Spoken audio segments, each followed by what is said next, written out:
EPS அவர்களோட கூட்டணி வியூகம் பத்தி பேசுறப்ப ரவி அவர்கள் சொல்றது அதிமுக இறங்கி வரணும், அது இன்னும் அவர் வெளிப்படையா சொல்ல. ஆனா கூட்டணி ஆட்சி அப்படின்ற அளவுக்கெல்லாம் வந்தா மட்டும்தான் கூட்டணி அமையலாம்ன்றது.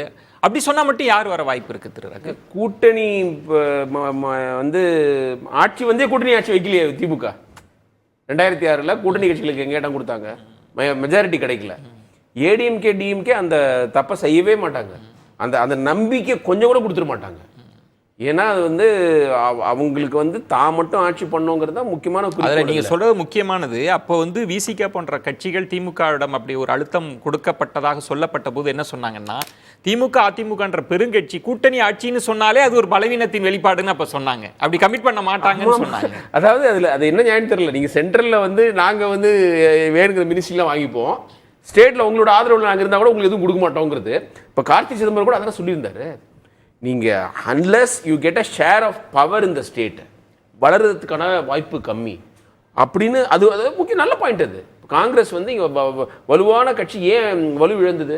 இந்திரா காந்தி வந்து எங்களுக்கு தேவையே கிடையாது. இப்போ நீங்கள் கூட்டணி ஆட்சின்னு ஒருவேளை அதிமுக அப்படி கமிட் பண்ணாங்கன்னா காங்கிரஸோ விசிகவோ வர வாய்ப்பு இருக்கா? 100% சொல்ல மாட்டாங்க. அதாவது நீங்கள் அதுக்கப்புறம் வந்ததுக்கப்புறம் பார்த்துக்கலாம்.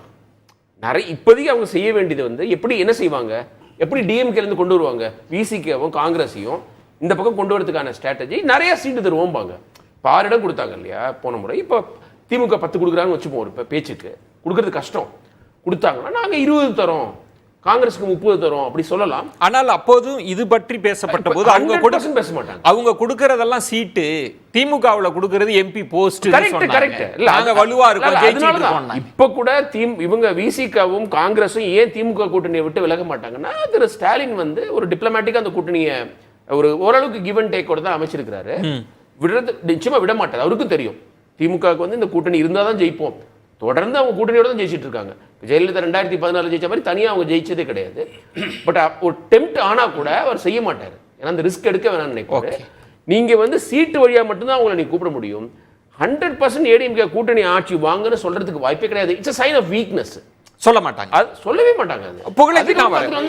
புகழேந்திட்ட கருத்து கேட்டுட்டு அப்ப இபிஎஸ் முன்னுள்ள வாய்ப்புகள் நீங்க எதை பாக்குறீங்க? அதிமுகன்ற பெருங்கட்சி அந்த சின்னம் அவர்கிட்ட இருக்கு, அந்த கட்டமைப்பு ஒன்றே போதாதா அதிகாரத்துக்கு போறதுக்கோ வெற்றி பெறுவதற்கோ?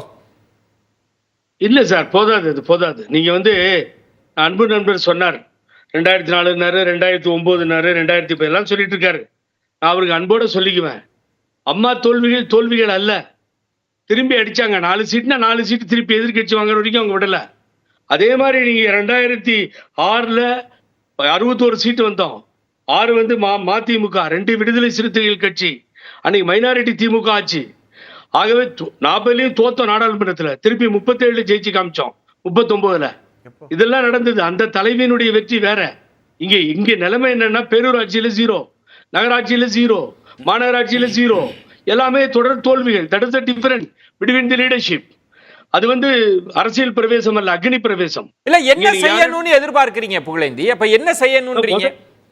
கலை சொல்ற ஆர்குமெண்ட் இயற்கையாகவே அதிமுக தான் இருக்கு. இந்த அரசுக்கு எதிரான ஒரு அலைன்னா அது அதிமுக அதை கேபிட்டலைஸ் பண்ணுன்றாரு. இப்ப நீங்க என்ன செஞ்சிருக்கணும்ன்றீங்க? இப்ப அதிமுக என்ன செய்யணும், இபிஎஸ் என்ன செய்யணும்னு சொல்ல வரீங்க? இல்ல என்ன இப்ப எந்த தைரியத்துல திரு அண்ணாமலை சொல்றாங்க வராது அதிமுக, இவர் தற்குறி, வரவே வராது, 3வது இடம் 4வது இடத்துக்கு போயிட்டீங்க, நீங்க இவ்வளவு கேவலமாயிடுச்சுங்கிறாரு. ஒரு நாட்டினுடைய முதலமைச்சர் பார்த்து மண்டையில மூளை இருக்கான்றாரு. எந்த அளவுக்கு இந்த எதிர்கட்சி தலைவரா இந்த நிகழ்வுகள் நடக்குதுன்னா, எல்லோரும் ஒற்றுமையாகணும், வேற வழி இல்ல. நீங்க டிபேட்ல உட்கார்ந்து ஓபிஎஸ், டிபேட்ல உட்கார்ந்து சின்னம்மா, அவர்களுக்கு என்னென்ன பதவி தர வேண்டும் என்று டிபேட் போது நடக்குது. யார் முதலமைச்சர் பதவி கொடுத்தார்களோ அவர்களுக்கு என்ன பதவி கொடுக்கணும்னு தீர்மானிக்கணும்ன்றார். நான் தவறே இல்லைன்றேன். உட்கார்ந்து பேசுங்க. முதல்ல அதிமுக ஒருங்கிணைப்பா ஃபர்ஸ்ட் செய்யணும்ன்றீங்க புகழேந்தி. அதிமுக கட்டமைப்பு ஏற்பட்டு இந்த கட்சியில் எந்த குழப்பமும் இல்லை, இது நன்றாக இருக்கிறது என்று எப்பொழுது வாக்காளர்கள் எண்ணுகிறார்களோ அப்பொழுதுதான் அதிமுகவுக்கு முக்கியமான பாயிண்ட். நீங்க கூட்டணி எல்லாம் விட்டுருங்க, இருக்கும் பர்செப்ஷன் அதிமுக ஒண்ணா இருக்கு, உடையல. விஜய் சுருக்கமா 2026 தேர்தல் வரும். 26 இடம் கூட அதிமுக உடைந்த நிலையில் வராது. அதனாலதான் அண்ணாமலை அப்படி சொல்லிட்டு இருக்காரு. அது இப்படியெல்லாம் சாபம் விடலாம். அது ஆருடம் சொல்றதுக்கு அவருக்கு உரிமை அவர் இருக்குது. ஆதங்கத்தை வெளிப்படுத்துறாரு. ஆருடம் அவர் ஆதங்கமா கூட நடக்க போறது இருக்கலாம். சொன்னது. ஆனா முதல்ல அவங்க என்ன இந்த ஒருங்கிணைப்பு குழு செய்ய வேண்டிய காரியம் என்னன்னா, சசிகலா அம்மாவையும் ஓபிஎஸ்ஸையும் ஒன்று சேர்க்கணும். ஒன்னா உட்காந்து பேச அவங்க முடியும். நான் கேட்ட உடனே என்ன சொல்லுவாங்க தெரியுமா, நாளைக்கு காலையில பேச வைக்கிறோம்பாங்க. நானும் கேட்டு பார்த்துட்டேன், அது முடியலை. ஒருங்கிணைப்பு குழு கீழே இருந்து வாங்க, அவங்கள ஒன்று சேருங்க, பிறகு வாங்க. அதிமுக பொறுத்தவரையில் அது முடிந்த சரித்திரம். அவங்க கிடையவே கிடையாது. இல்ல அது ரைட்டு. 26க்கு வெற்றி சரித்திரம் எழுத அது வேற விஷயம். அது எப்படி வேற விஷயமா இருக்கும்? அந்த கட்சி அதை பற்றி ஆலோசித்து இருக்குமா இல்லையா? அவங்க அதுல ஒரு முடிவு எடுக்கிறாங்கன்னா அவங்க நிச்சயமா அதுல தீவிர ஆலோசனைக்கு பின் தான் அந்த முடிவு எடுத்து முக்கியமான இடத்துக்கு வந்திருக்காங்க. அந்த எனக்கு ஒரு தெளிவு கொடுங்க. அந்த கட்சிக்கு அதன் மீது இருக்கக்கூடிய அக்கறையை விட மற்றவங்களுக்கு இல்ல இப்ப நான் மற்றவங்க ஏங்க இவ்வளவு அக்கறை? இப்ப என்ன கேள்வி, நீங்க சசிகலாவையும் அம்மையாரையும் ஓபிஎஸ்ஸையும் இணைத்து டிடிவியை இணைத்து நீங்க ஒரு கட்சியை தொடங்குங்க. இல்ல அது இல்ல, நம்ம அதிமுக ஒருங்கிணைங்க. இத ரொம்ப காலம் பேசியிருக்கோம். என்னன்னா நீங்க ஒருங்கிணைக்கப்பட்ட அதிமுக நீங்க போய் சேருவீங்க. அது எப்படி சேர்ப்பாங்க? இல்ல சரி, என்ன ஆப்ஷன் இருக்கு நீங்களும் சொல்ல மாட்டீங்களே. ஆப்ஷனே இல்லங்க, அவங்க சொல்லிட்டாங்க. அவங்களுக்கு இல்ல, கூட்டணி கட்சிகளுக்கு ஆப்ஷன் இல்லையா? அப்ப கூட்டணி கட்சிகளுக்கு இல்ல, நான் சொல்ல விரும்பலங்க. கூட்டணி கட்சிகள் விஷயத்துல வேற, இந்த 3 பேர் விஷயத்துல அவங்க முடிவெடுத்துட்டாங்க. சரி, வேற யாரு இருக்காங்கன்னு சொல்லணும்ல. என்ன ஸ்ட்ராட்டஜி இருக்கு? வின்னபிலிட்டி வரும்போது எல்லாரும் வருவாங்க. எப்படி வின்னபிலிட்டி மாறுது இல்ல? ஒவ்வொரு கட்டத்திலையும் அந்த தேர்தல் ரகு சொன்ன இடம்ன்றது பர்செப்ஷனா நீங்க ஏற்படுத்தணும்ல. இங்க போனா ஜெயிப்போன்ற பர்செப்ஷன் வரும்போது அது எப்படி வரும்? அது வரும்.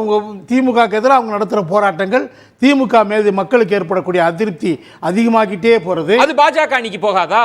விஜய்க்கு போகாதா? பாஜகக்கெல்லாம் இங்க என்னங்க வேலை இருக்குது? சட்டமன்ற தேர்தல்ல பாஜக என்னங்க வேலை இருக்குது? பாஜக ஆதரவாளர் புகழேந்தி கூட ஏதோ இடம் இருக்குன்னு சொல்ல மாட்டாரு. இல்ல பாஜக ஆதரவாளர்ன்றீங்களே அவரு பிடிஎம் ஒரு திராவிட சிந்தனையாளரா தன்னை அவர் பாஜகவோட கூட்டணி சேர்ந்து இருக்கணும், அதை உடைச்ச தப்புன்னு தான் சொல்லிட்டு இருக்காரு.